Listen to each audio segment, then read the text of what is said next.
Hey, this is Reids Reviews. Today let's go over this Boss RC10R rhythm loop station. This is quite a bit different than Boss's typical looper. In fact, I think it's kind of making up for some of the lack of rhythm selection that has been available.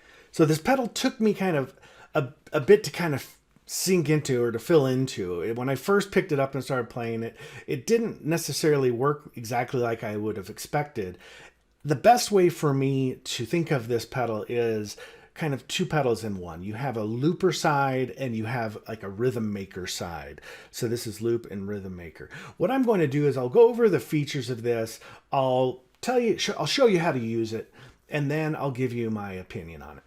All right, so up here at the top, you see on the left side, this is the phrase number that's been selected. And you can save up to 99 phrases. They're kind of like songs. And for each of these songs, you can select you can have two different loops as well as two different drum parts. And I'll go into that in a sec. This right here is the genre that's selected, or the rhythm genre. And you can change that, as well as for each genre, there is a different number of rhythm patterns that are available. One thing to note is that when you change the rhythm pattern, you will see this time signature of that rhythm pattern up here, and that is set. You cannot change the time signature for a particular rhythm pattern. Most of the rhythm patterns that come loaded into this are 4/4. There are some others, but for the record, that's basically what I saw. You can change the tempo, and that's what this is in the top right, for any of the rhythm patterns. Now, if I want to change any of these elements except for, again, the time signature, because that's fixed, remember, to the rhythm pattern, then I would go ahead and I would push this button here. It's kind of the value knob, and you can see the arrow moves around to the different areas. So if I wanted to change the phrase, I could rotate this knob and it would change to another phrase. If I want to go down to tempo, same thing, twist. If I want to change the genre, I would switch that by turning the knob here. If I want to go to the rhythm pattern, I can change that here. All right, so before I jump into some of the menu options that are available, let me show you how to put down a loop. You can do that by pushing down the loop switch. You'll note that now it's recording. If I want to stop it, I'll double tap. Okay, so something's loaded there, and now if I want to play it back, I'll push it once. If I want to overdub, I'll push it again. One time.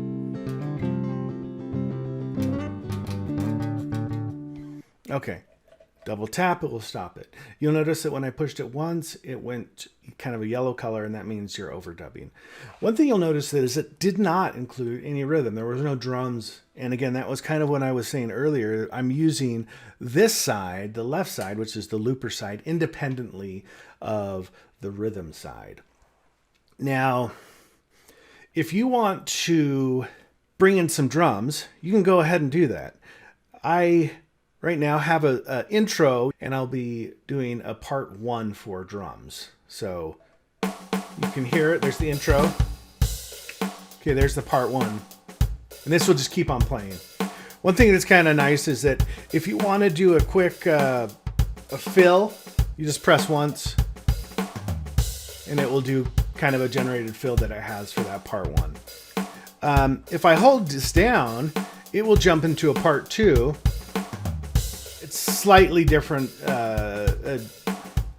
drum pattern, but very similar. They're meant to go together. So I'm going to hold it down again. Now I'm back at part 1. Okay, now the tricky thing is, and this is kind of where I messed up at first when I was using this pedal, is when I hit the loop to play, it will not, because they're kind of separated, it will not do it in time with the beat that I've got going on. So look, you can see it's totally off. They're not synced at all. All right. If I want to stop the rhythm, I can double press. It will do an ending. And there you go. So the trick when you do them separately like that is that you've got to press the loop in exact time to the rhythm beat, or it will be off. Some people like that. It gives you a lot of flexibility, but at the same time, it also requires you to be exactly in beat when you start your loop, when you press this button, and also when you bring in the loop when you've got rhythm playing.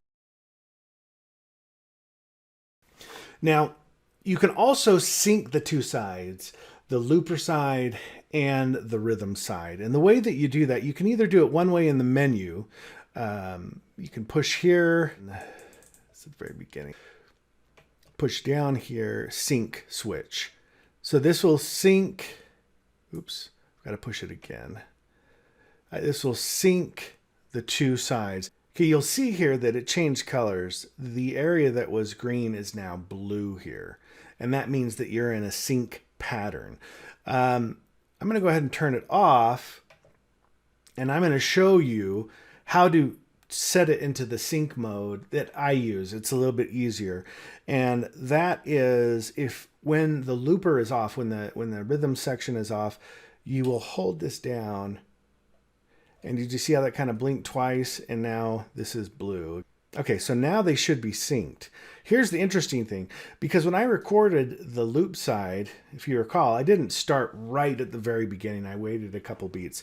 So now if I hit play, it's still not going to be in sync. Because when I originally recorded this side, it wasn't in sync. Okay, so I'm going to stop. And I'm going to hold this side down. If you hold it down, you see it kind of blink red there. That means that I've erased what's there. The fact that this is a bluish color means I'm in sync pattern. And I'm going to go ahead and push the rhythm foot switch. And it will do an intro. Then I'll start playing and you'll note that this side will light up.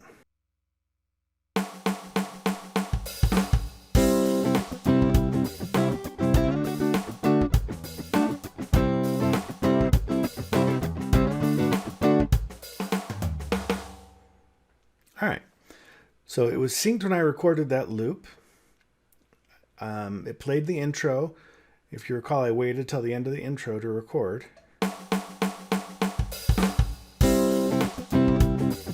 Okay, so now it's in sync. And that's how you get it to work without having to be precise with bringing in the looper. Okay, I'm going to stop it by pressing twice. It does kind of an outro. That's great. This is flashing track 1.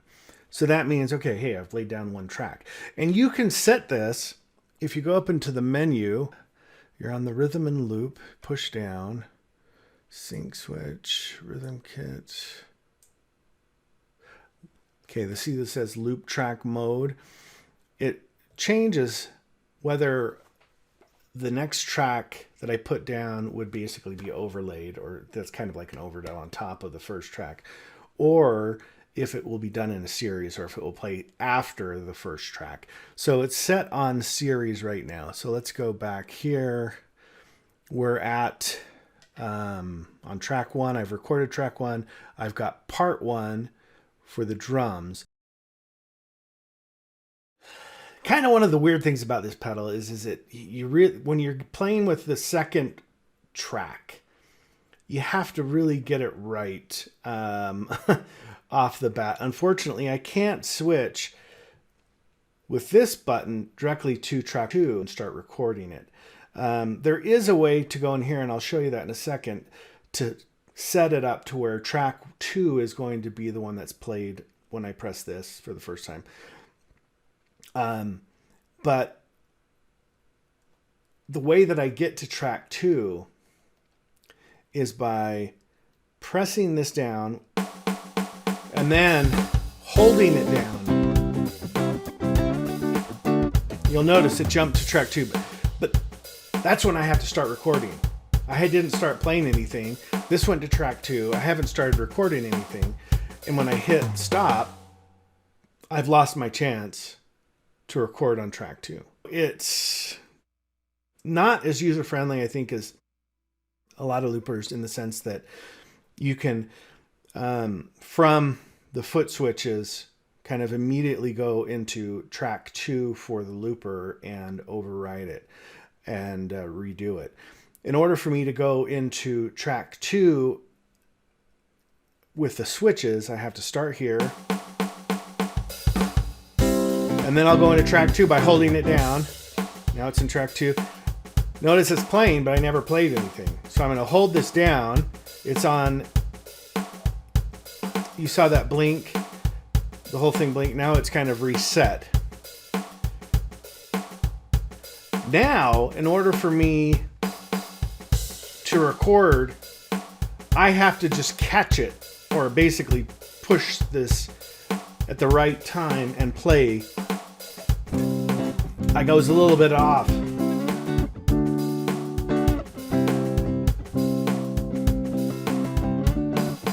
Anyway, you can see kind of some of the issues that you might have there, because you've got to catch that track 2 exactly when it comes around. And a way that I found that you can start immediately on track 2 without having to start this on part 1 and then go to part 2 and then try to begin your track 2 recording that way, is to go into the menu. So I click menu, going into rhythm and looper. So I'll push down. I'm going to scroll to the right. See it, this says rhythm play mode, part 1, and then go into part 2. So if I push here, you'll see the arrow goes to this bottom section. Then I rotate the knob. I can have it start on part 2. If I want, I can just have it do part 2. So let's say I want to just work on the part 2. So I will, actually I think I can just hit exit and it will be fine. You'll note here that it says track 2. If I push here, it starts in part 2. If I stop, it ends, but we're still on part 2. So that's how you can kind of, hey, bring it to part 2, work on part 2 without having to first kick it off in part 1 and then try to do the additional track 2 for the loop at the perfect timing.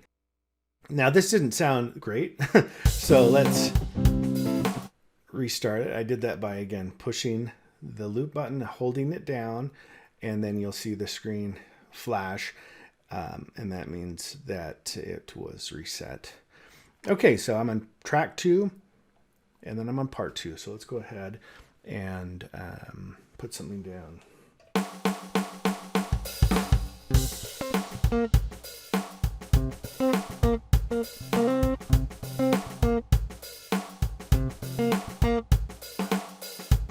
Okay, press twice to stop. So now I've got that track 2 written, and it was nice because I could start off working on that directly, because I went and changed that in the menu. So I've got to go back into here. It looks like I'm already at the rhythm and looper, so I'll press there. I'm at the rhythm play mode, push down, and then I'm going to go back to where it says part 1 first, then part 2. Okay, and you'll notice when I did that, these things switched. You'll see part 1, track 1.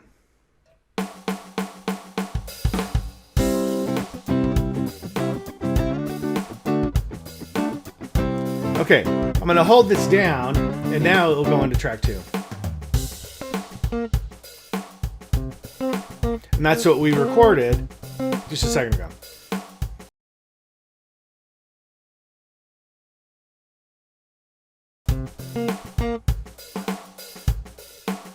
Oh, here's something that you have to watch out for, is that when you do record a loop, if you don't stop before the next measure starts, it will actually continue until the end of that next measure. So that's kind of why it doesn't fluidly move in. So it ends here. I must have accidentally stopped the loop one beat into the next measure, and so that we have that full measure that plays until it kicks back in. And that's a little bit annoying. It would be nice if when you stopped your measure, if you were close, but even though you're a little bit further than the ending of that measure, it would be nice if it brought it in and not continued for the subsequent measure. Because I clearly didn't mean to have this gap right here. Okay, but it's kind of fun. I mean, you can have some fun with this once you start kind of getting to know it. So I'm going to stop it.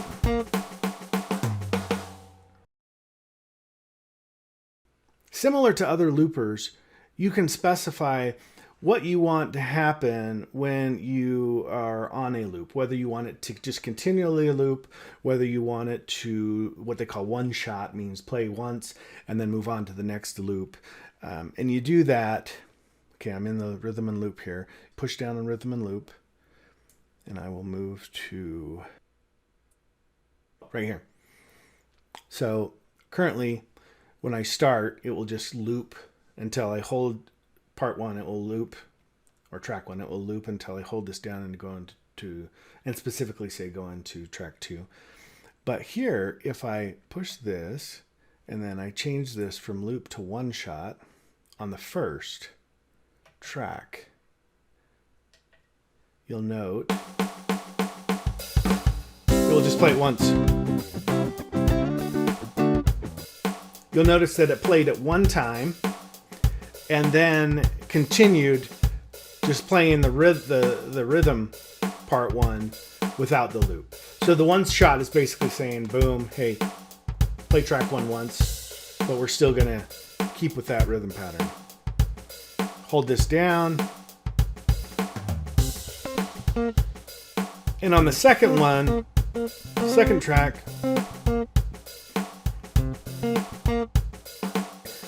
well, on the second track, I did tell it to keep looping.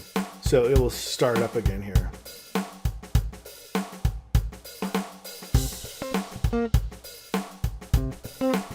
Okay, now I'm going to double press, stop everything.